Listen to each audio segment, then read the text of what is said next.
uma grande alegria receber você e a sua família para mais um momento de celebração da Igreja Presbiteriana de Tambaú. Essa comunidade de corações amigos e braços abertos que sempre recebe a você e sua família com muito prazer. Compreender a razão do sofrimento e do caos circunstancial que se apresenta tem sido uma tentativa das mais diversas sociedades, a despeito do credo que eles professam. Alguns sociólogos chegam a dizer que uma definição é necessário para que a sociedade viva de modo harmônico e possa se resignar diante das catástrofes e problemas que se apresentam. E o que a Bíblia nos diz a este respeito? Nós olharemos para Mateus 14 e veremos como Jesus administra as tempestades e problemas que se apresentam neste mundo caído. E perceberemos que algumas pessoas constituem outros deuses e válvulas de escape nas tribulações da vida, mas que Jesus Cristo se apresenta como o Senhor das tempestades da vida. Que Deus te abençoe e fale ao seu coração através dessa mensagem. Tenha um ótimo culto.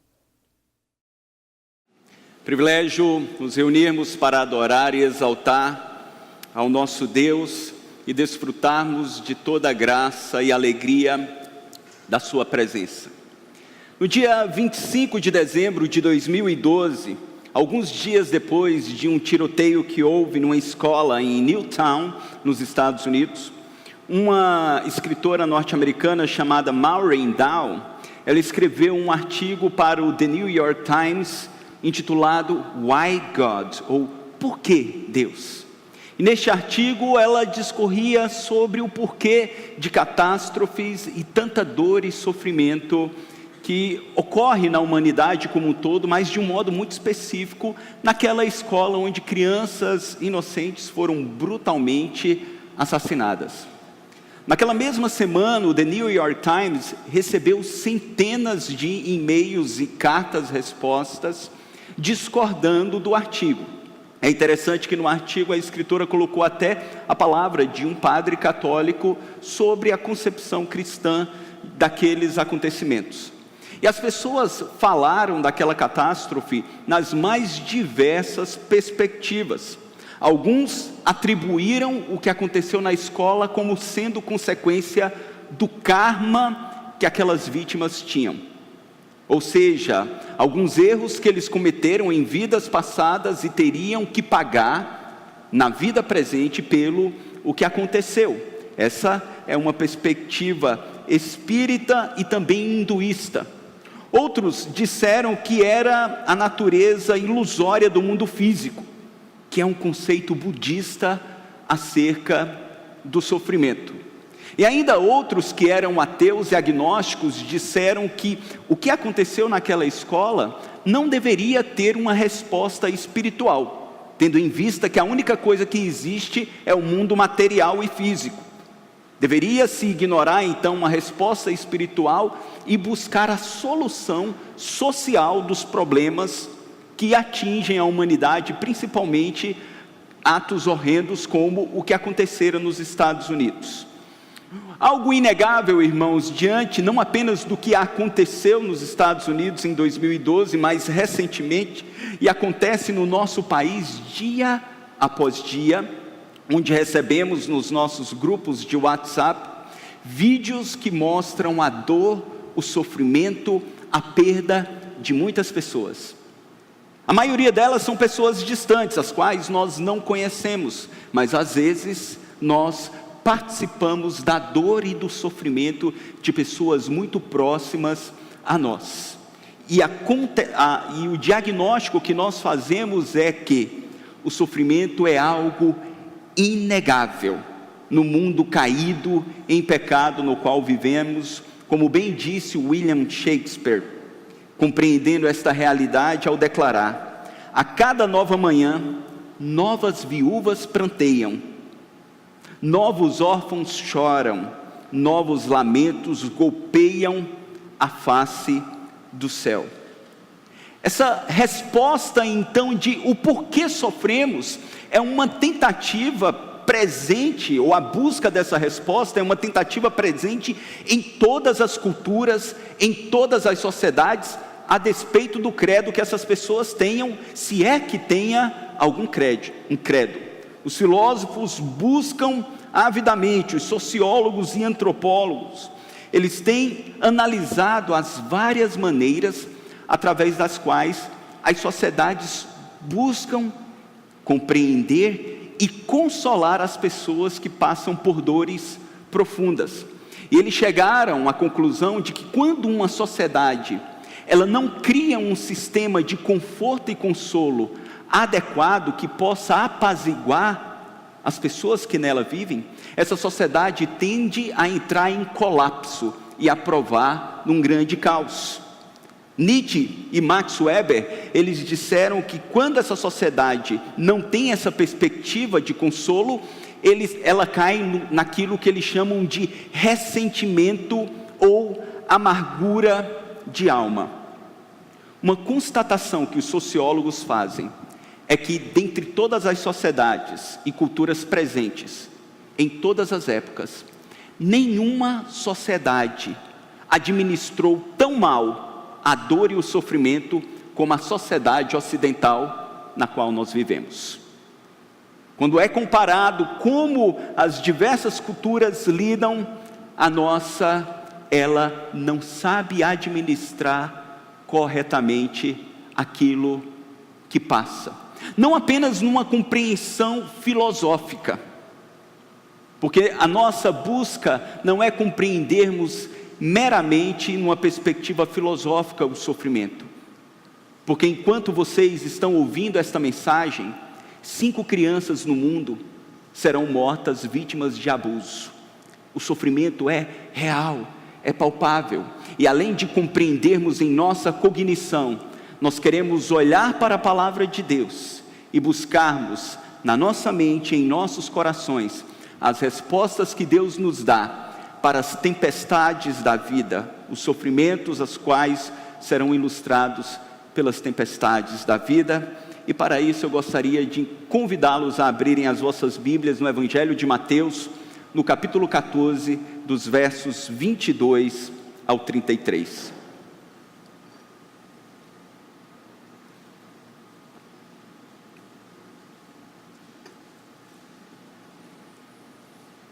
Logo a seguir, compeliu Jesus os discípulos a embarcar e passar adiante dele para o outro lado, enquanto ele despedia as multidões.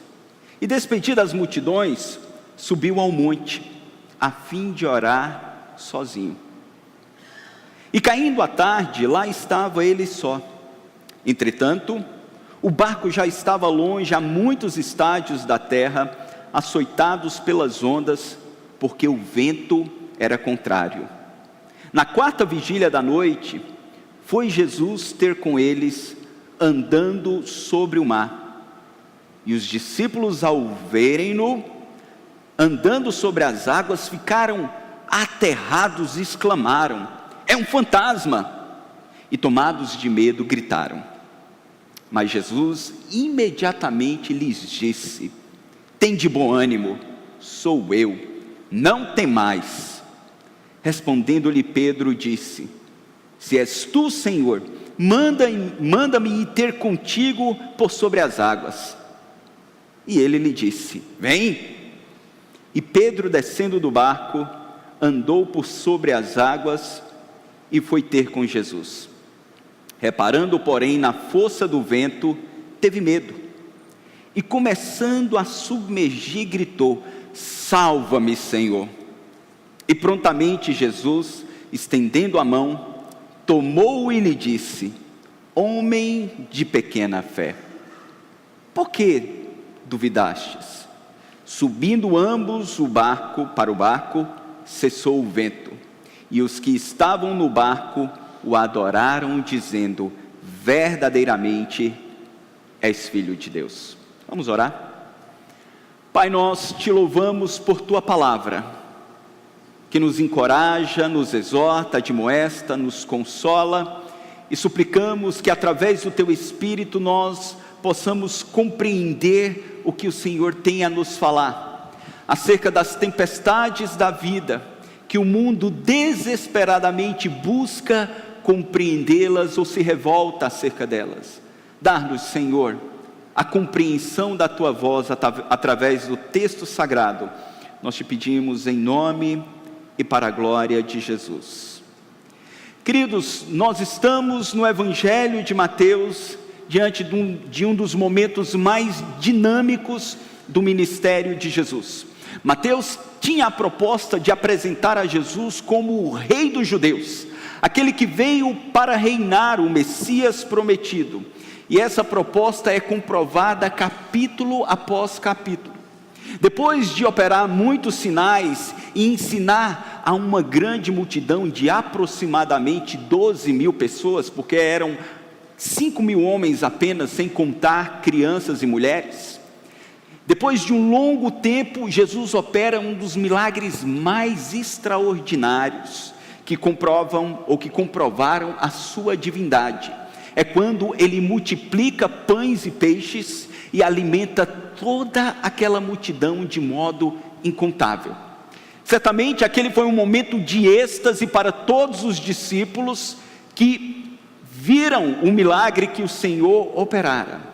Mas, passando este evento, Jesus então despede a multidão. Alguns comentaristas chegam a discutir sobre qual seria a razão. Alguns acreditam que, depois de Jesus multiplicar pães e peixes e já ter operado muitos milagres, os judeus agora queriam coroá-lo como rei dos judeus. Aparentemente algo bom, mas eles queriam um rei humano e não um rei divino. Eles queriam um rei que os libertasse do poder do Império Romano e que desse à nação uma glória meramente humana. E Jesus já havia deixado muito claro que o reino dele não era deste mundo, e não se submeteu a essa proposta. O fato é que ele despede as multidões, e ele despede também os seus discípulos, para que nós possamos chegar ao cenário do texto que lemos, e aprendermos através do nosso mestre, lições preciosas para enfrentarmos as tempestades da vida. E uma primeira lição que Jesus nos ensina nesse texto é que é necessário preparo para enfrentarmos as tempestades que Deus nos permite passar. Se você olhar com atenção no verso 22, na descrição, o texto diz que logo a seguir compeliu Jesus os discípulos a embarcar e passar adiante dele para o outro lado, enquanto ele despedia as multidões. E despedidas as multidões, subiu ao monte a fim de orar sozinho. E em caindo a tarde, lá estava ele só. Irmãos, é algo extraordinário, pegando essa perspectiva de tribulações e sofrimentos, onde muitos ateus, agnósticos também, afirmam ou questionam o fato de que como Deus pode existir e ser bom, quando Ele permite que os homens passem sofrimentos, tribulações e dificuldades nessa terra.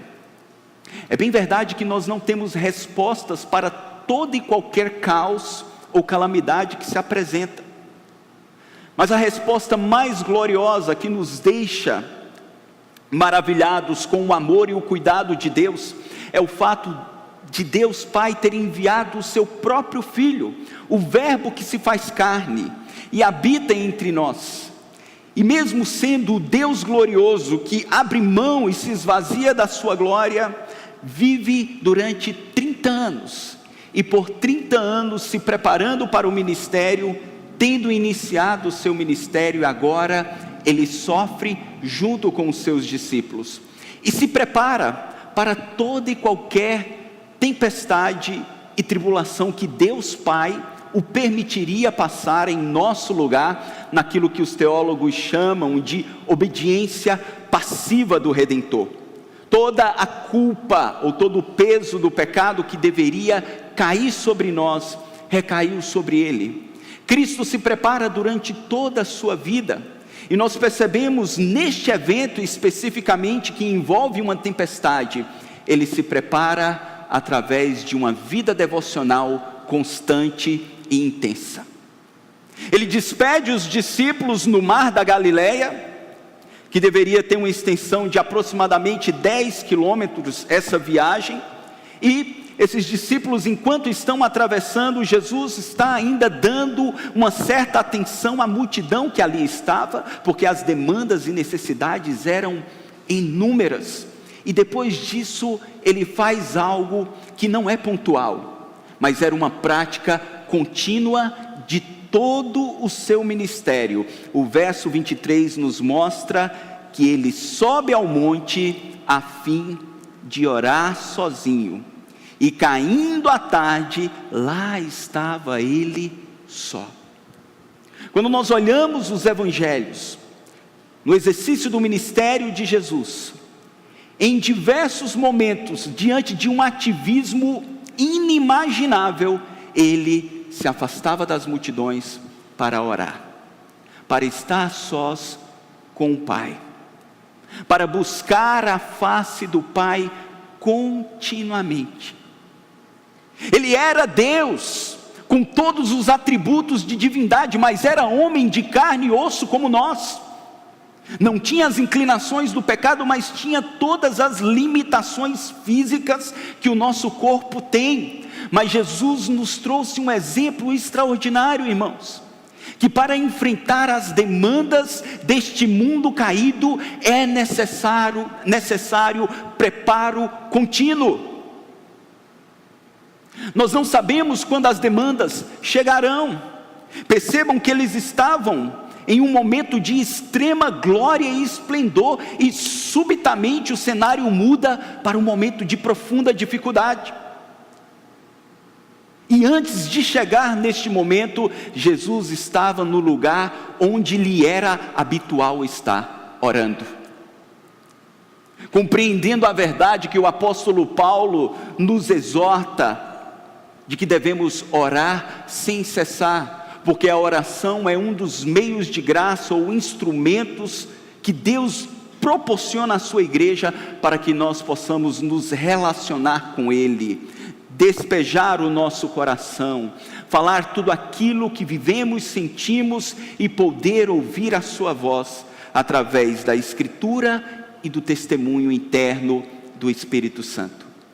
Jesus não orava apenas por si mesmo, ele orava pelos seus. Se você abrir a sua Bíblia lá no Evangelho de João, capítulo 17, nós encontramos a maior de todas as orações, chamada oração sacerdotal, onde ele intercede pelos discípulos que ali estavam, pelas suas ovelhas, para que nenhuma delas perecessem. Ele orava também por aquelas que viriam a crer nele, ou seja, ele orou por todos nós. Naquele momento, Jesus se dedicava intensamente à oração. E a Bíblia nos mostra que, diferentemente do que a teologia da prosperidade afirma, o dia mau chega na casa de bons e maus, de justos e injustos. As tempestades assolam também os filhos de Deus e nós precisamos nos preparar para ela. Se você abrir por um instante a sua Bíblia, na carta que Paulo escreve aos Efésios, lá no capítulo 6, esse é um dos textos mais conhecidos do Novo Testamento, nós somos exortados acerca dessa realidade.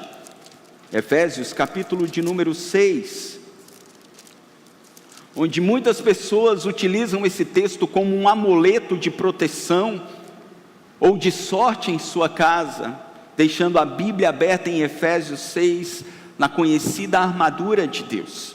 Não é o texto em si só que nos traz a proteção, mas a prática e a obediência ao princípio que o Senhor nos traz. Quando Paulo exorta aquela igreja, a partir do verso 10, dizendo: quanto ao mais, sede fortalecidos no Senhor e na força do seu poder. Revesti-vos de toda a armadura de Deus, para poderdes ficar firmes contra as ciladas do diabo. Porque a nossa luta não é contra sangue e carne, sim contra os principados e potestades, contra os dominadores deste mundo tenebroso, contra as forças espirituais do mal, nas regiões celestes. Portanto, tomai a armadura de Deus, para que possais resistir o quê? No dia mau. e depois de terdes vencido tudo, permanecer inabaláveis. Paulo pega a figura ou a alegoria do soldado romano, demonstrando que nós devemos nos revestir com a armadura de Deus para enfrentar o dia mau, e quando este dia mau chegar, nós permanecermos constantes, inabaláveis. Jesus o fez, e ele estava orando desde a tarde até o anoitecer. E quando nós avançamos no texto, nós percebemos que ele ficou naquele monte orando até a hora quarta, a quarta vigília, entre 3 e 6 horas da manhã.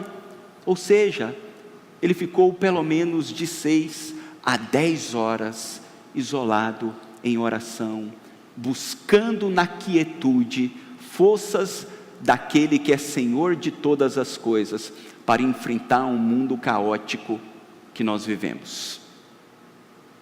As demandas dessa vida são mais fortes do que nós, são maiores do que o que podemos suportar, e por mais que criemos todo um sistema de proteção para nós e para os nossos, o dia mau é uma realidade que em qualquer hora bate à porta de qualquer um, e nós precisamos estar prontos como o Senhor sempre esteve enquanto viveu como homem em sua peregrinação. Mas aí, irmãos, nós encontramos uma segunda preciosa e profunda lição nesse texto, da parte do nosso Salvador. É que em meio às tempestades da vida, é preciso lembrar que Jesus estará sempre presente. Ele estará sempre conosco. Texto sagrado, voltando a Mateus 14,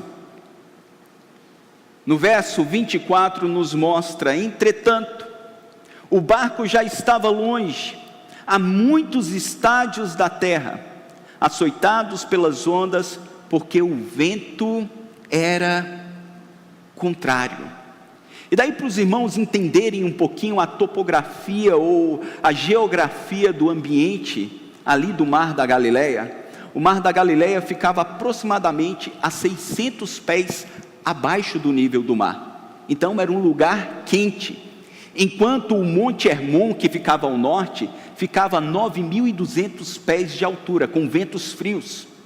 Era muito comum, então, correntes frias descerem subitamente do Monte Hermon e chegarem às águas quentes do Mar da Galileia, o que causava uma tempestade repentina.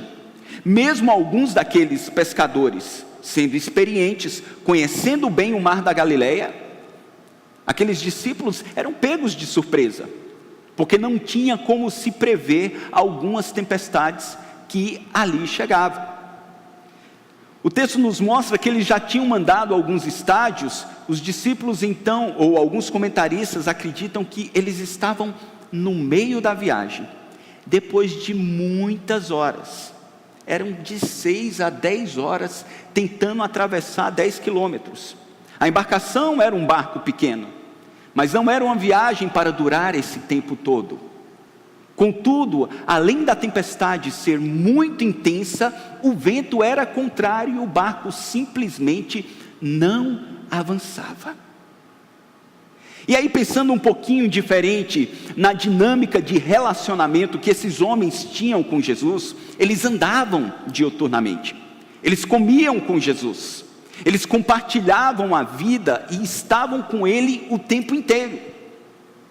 No capítulo 8, eles já tinham passado por uma outra tempestade, que diferentemente, Jesus estava no barco, cansado, dormindo, e eles vão até o Senhor, o acordam, mas o grande problema é que nessa segunda tempestade, Jesus não estava no barco, Ele não estava presente fisicamente. E daí, irmãos, mesmo esses pescadores experientes, diante do caos, eles entram em desespero.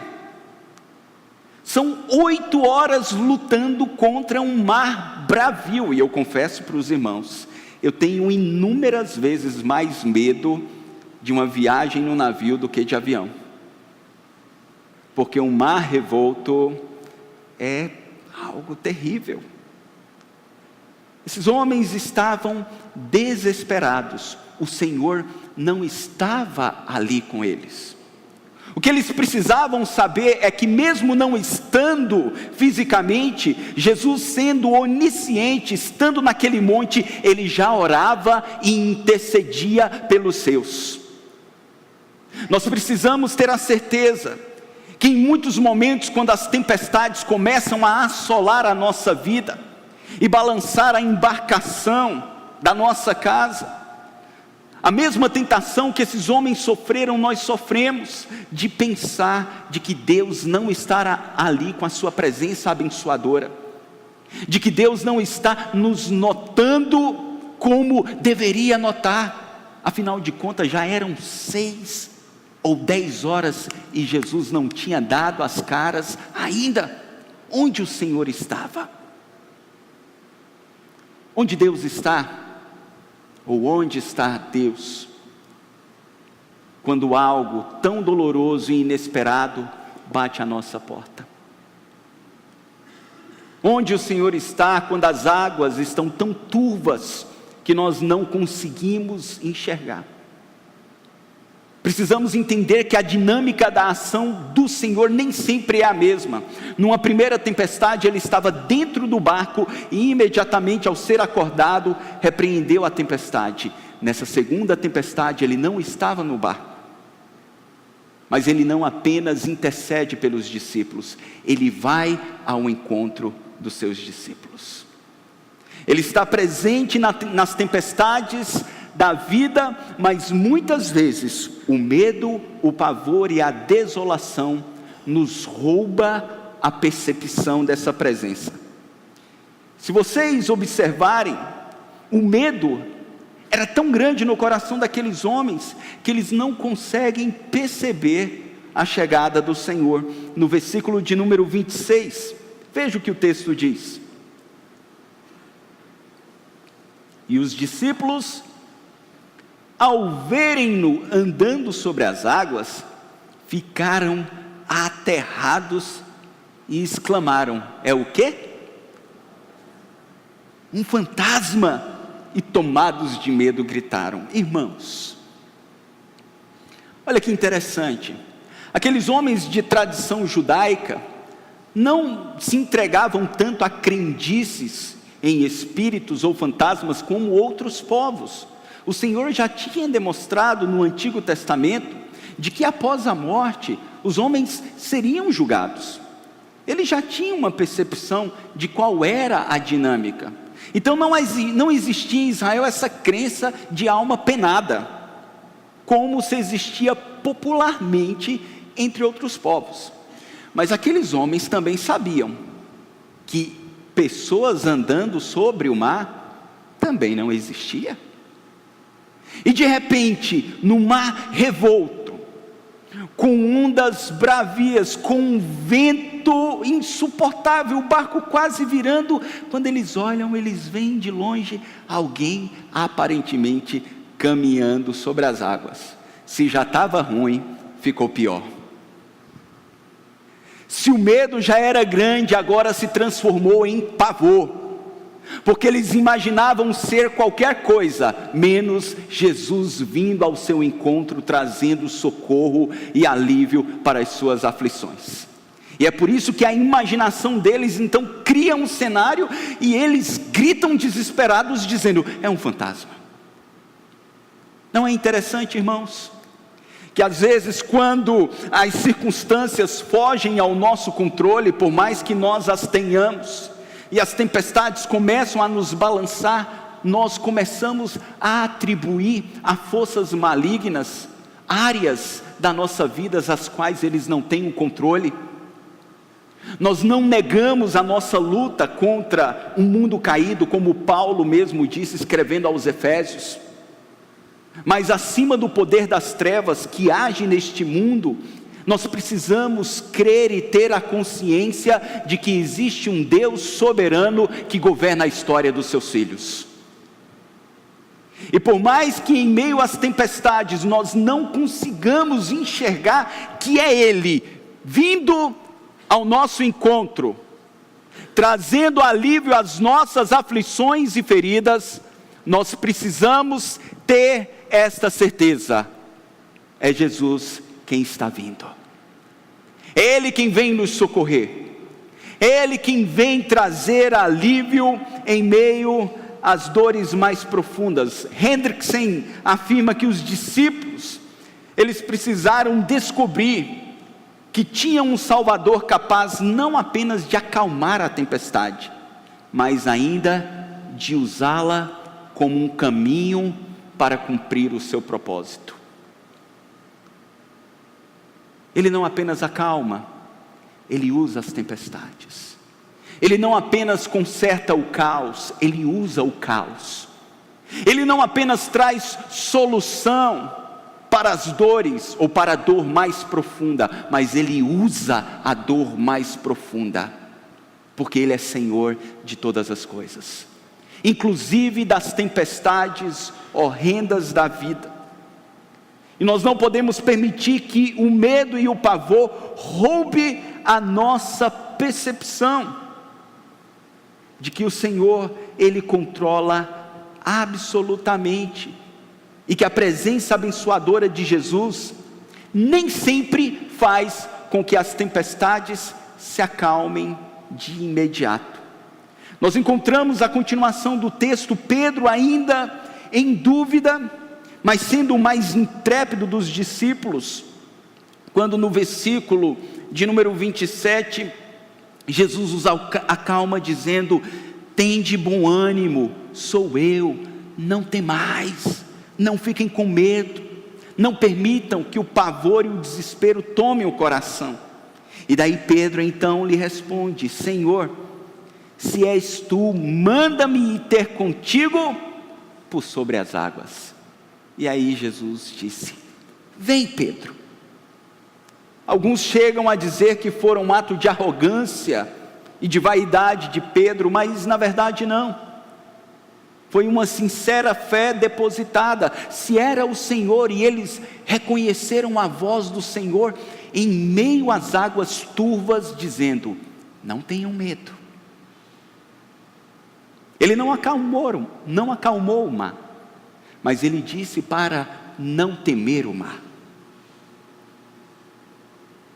E aí Pedro disse: Senhor, deixe-me ir ao teu encontro. E Jesus disse: venha. Pedro teve fé suficiente para descer do barco, para ouvir a palavra de Deus, para ouvir o que Jesus havia dito, de que ele não deveria temer diante daquela tempestade mais horrenda. Mas o grande problema é que os ventos não cessaram, e por um instante ele tira os olhos do Senhor que estava diante dele, e olha para as circunstâncias, e a sua fé começa a sucumbir. E como reflexo da fé que afunda, ele afunda junto nas águas e começa a entrar em desespero. Nós precisamos, irmãos, ter a certeza de que 365 vezes nas Escrituras Sagradas nós encontramos a expressão: não temas. Não temas. E aí no Antigo Testamento, lá em Isaías 40, o Senhor diz ao seu povo: não temas, vermezinho de Jacó, povozinho de Israel. Deus não estava depreciando o seu povo, mas estava revelando a sua pequenez diante da magnitude da sua glória. Em diversos momentos das Escrituras, o Senhor nos exorta, em meio ao caos deste mundo: não tenham medo, não temas, porque eu sou contigo, não te assombres, porque eu sou teu Deus. É essa a nossa convicção. Não é porque as águas, elas se acalmam imediatamente. Este não foi o caso neste momento. E aí, irmãos, nós descobrimos uma terceira e última verdade nesse texto, de que nas tempestades da vida, quando a nossa fé começa a sucumbir, o Senhor sempre nos estende a mão para nos colocar de pé. Aquele momento de desespero daquele discípulo amado, um dos mais chegados do Senhor, que ele está afundando naquelas águas revoltas, ele clama ao Senhor e diz: Senhor, salva-me. E no verso 31, prontamente Jesus, estendendo a mão, tomou-o e lhe disse: homem de pequena fé, por que duvidaste? Vários comentaristas dizem que Jesus poderia simplesmente ter repreendido a tempestade naquele momento, trazido calmaria, mas não. Fazia parte do processo pedagógico de Cristo na vida daqueles discípulos a compreensão de que mesmo quando a tempestade continua revolta, o Senhor está ali. E mesmo quando elas são mais fortes do que nós podemos andar por sobre elas na força e no poder do Senhor. Essa é uma das maiores expressões de testemunho que nós podemos dar a um mundo caído, que coloca a sua estabilidade e felicidade nas circunstâncias, que demonstram a força e a solidez das suas emoções quando tudo vai bem em suas vidas. Um dos maiores testemunhos da fé cristã é o fato de que, por estarmos com Jesus, Ele nem sempre nos livra do mal ou do caos circunstancial, mas anda conosco, nos sustenta pela mão direita e nos faz andar por sobre as tempestades da vida. Eu não sei quais são as tempestades que casualmente assolam a sua vida ou possa vir a assolar, e nem estou desejando isso, como não desejo para mim. Mas de algo nesta noite nós podemos estar certo: aquele que é Senhor dos céus, é o Senhor das nossas vidas. Ele caminhará conosco nas águas revoltas, e quando nós começarmos a sucumbir, Ele estenderá a sua destra de amor e de misericórdia. O fato de Jesus estender a mão tinha um simbolismo belo. Segundo Barclay, Jesus estava demonstrando o seu amor e a sua compaixão para com os seus.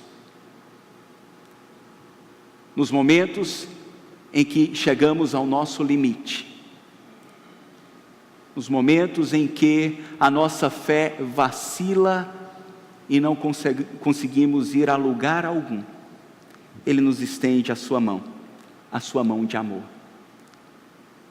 e nos traz para junto dEle, e nos leva de volta à embarcação. Jesus subiu no barco com aquele discípulo, e no versículo 32, o texto diz que depois de subir ao barco, cessou o vento.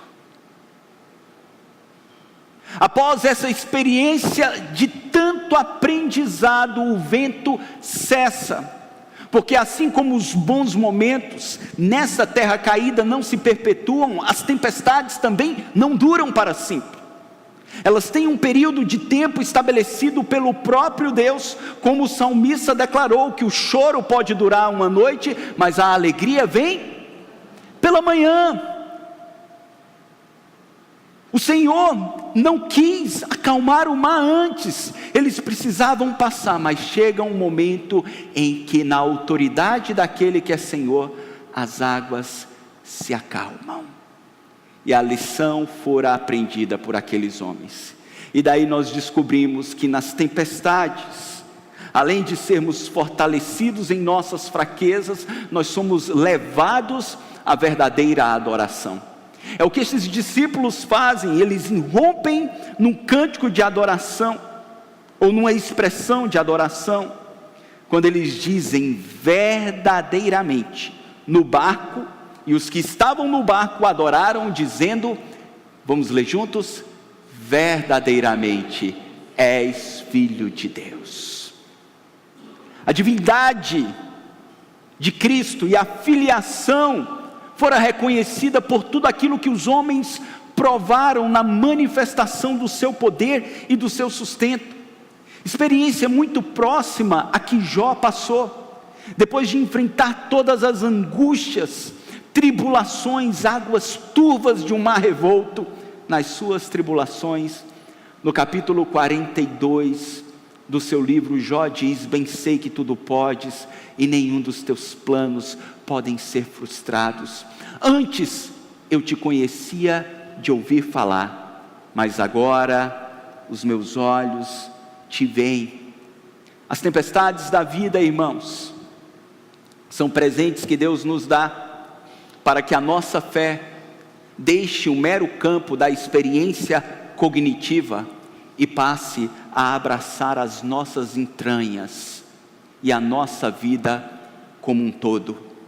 Por isso precisamos estar certos de que o Senhor, que sustentou este mesmo Pedro, é aquele que nos sustenta ao longo das tempestades. E este Pedro escreveu em uma das suas cartas, no capítulo 1, no versos 6 e 7, dizendo: nisto exultais, embora no presente, por breve tempo, se necessário, sejais contristados por várias provações, para que, uma vez confirmado o valor da vossa fé, muito mais preciosa do que o ouro perecível, mesmo apurado por fogo, redunde em louvor, glória e honra na revelação de Jesus Cristo. Nós estamos em nossa peregrinação, podemos dizer figuradamente, na embarcação que o Senhor nos colocou, até chegarmos ao ponto final, ao porto seguro que o Senhor estabeleceu.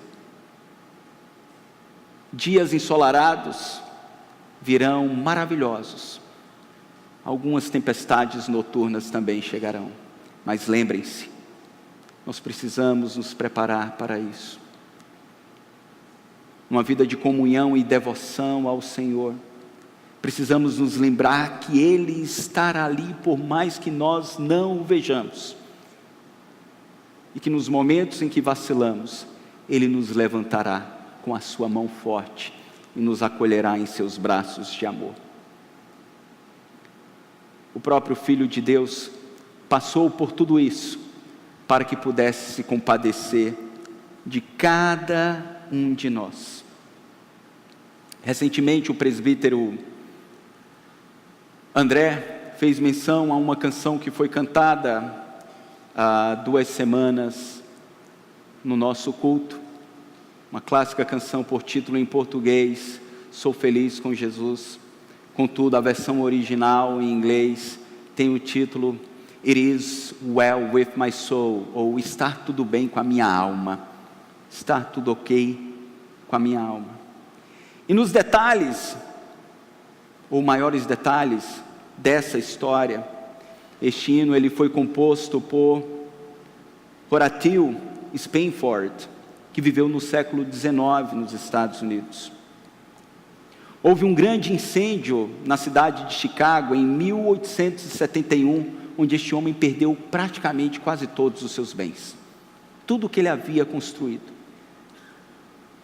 Ele decidiu, depois de poucos meses, ele perde um filho.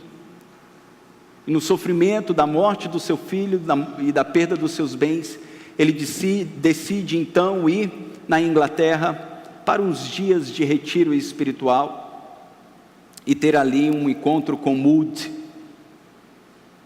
Só que a sua tarefa, o seu ofício como advogado, não o permitiu viajar junto com a sua família.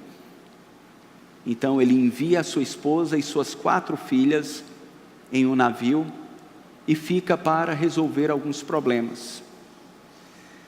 Até que no dia 22 de novembro de 1873, aquele navio que levava a sua esposa e 4 filhas naufragou. E ele recebe, depois que os sobreviventes são resgatados, ele recebe um telegrama da sua esposa, onde dizia: salva, porém só. Ela se salvou, mas as 4 filhas morreram. Imediatamente aquele homem deixa tudo nos Estados Unidos e vai para a Inglaterra encontrar a sua amada. E quando o navio que ele estava passava próximo ao local do naufrágio, o comandante então avisou. Ele para por um instante, ele ora, ele busca ao Senhor e ele compõe essa canção neste exato momento. E a letra original da canção é um pouco diferente da versão que nós cantamos em português, que foi a letra que ele compôs.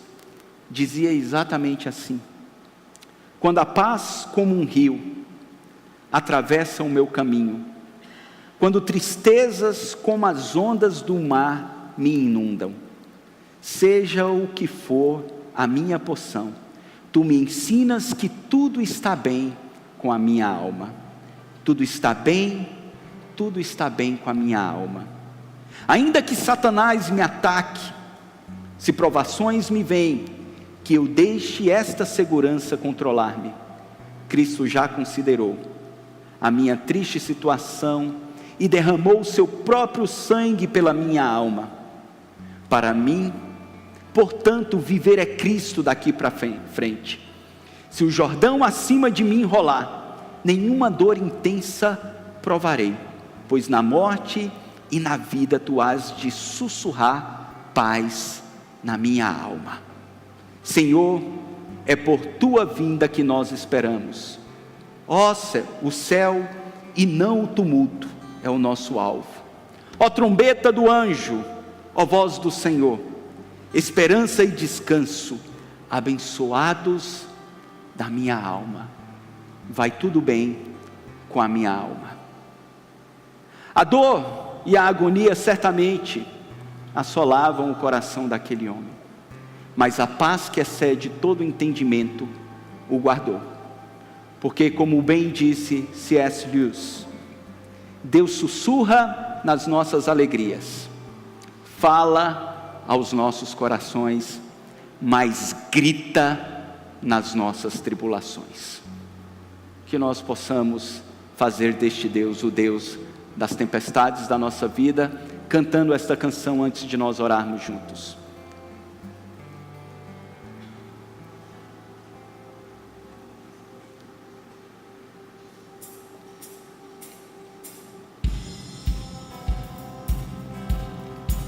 Cante ao Senhor em forma de oração.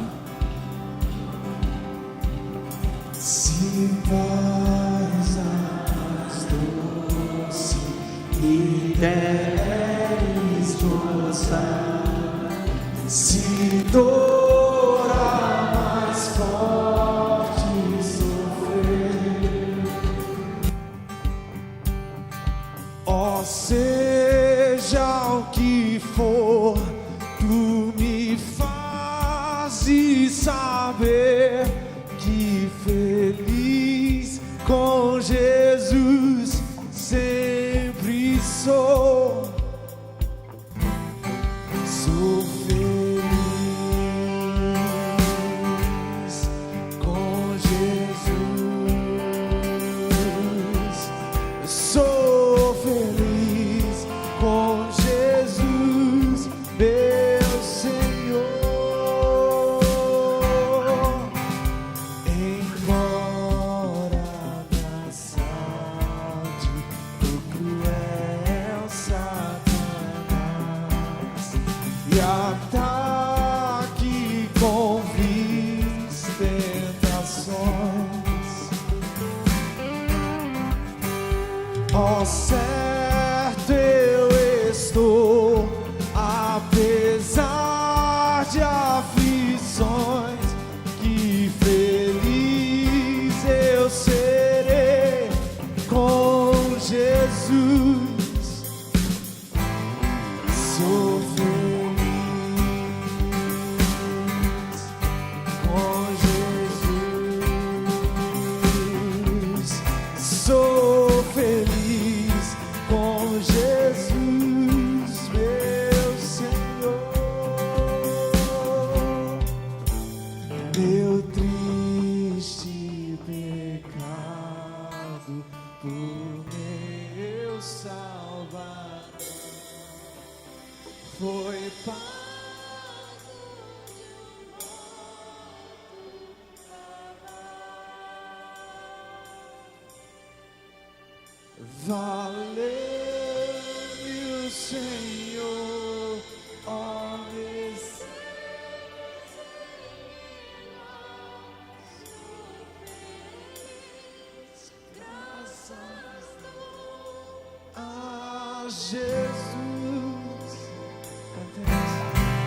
Sou feliz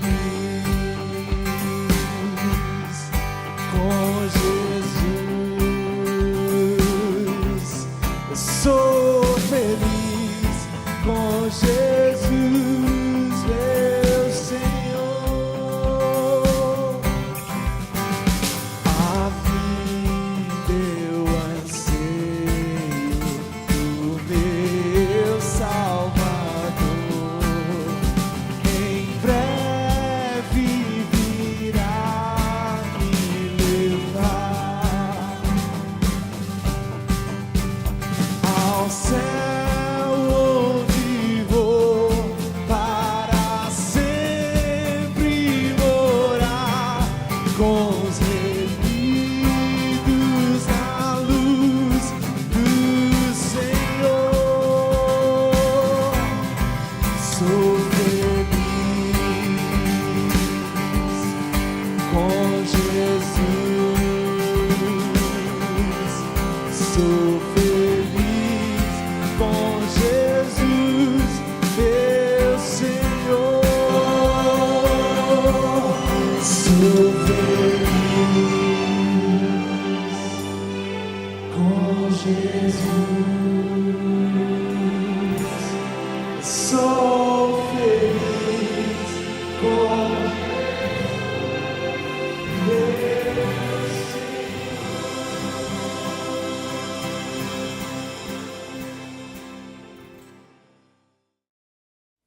É uma triste constatação percebermos que a nossa sociedade ocidental limita a razão da existência em ser feliz circunstancialmente.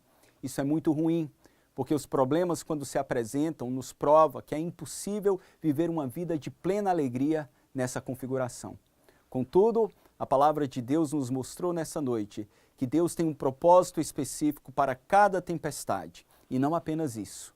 Nós devemos nos preparar para vivermos todos os momentos na presença dEle, sabendo que Jesus estará conosco em nossa embarcação. Que essa palavra lhe encoraje a prosseguir até o dia em que o Senhor nos levar para o seu reino eterno. Se você deseja participar conosco de algum momento de celebração, é só comparecer no endereço que está aqui abaixo. Nós temos o nosso culto devocional, domingo às 9 horas da manhã, seguido pela escola bíblica, e 2 cultos de celebração, um às 17 horas e outro às 19 horas. E você também pode nos seguir nas redes sociais, entrando no nosso canal no YouTube, IP Tambaú, clicando no sininho. Dessa maneira você será notificado todas as vezes que nós começarmos uma transmissão ao vivo. Que Deus os abençoe e tenham todos uma ótima semana.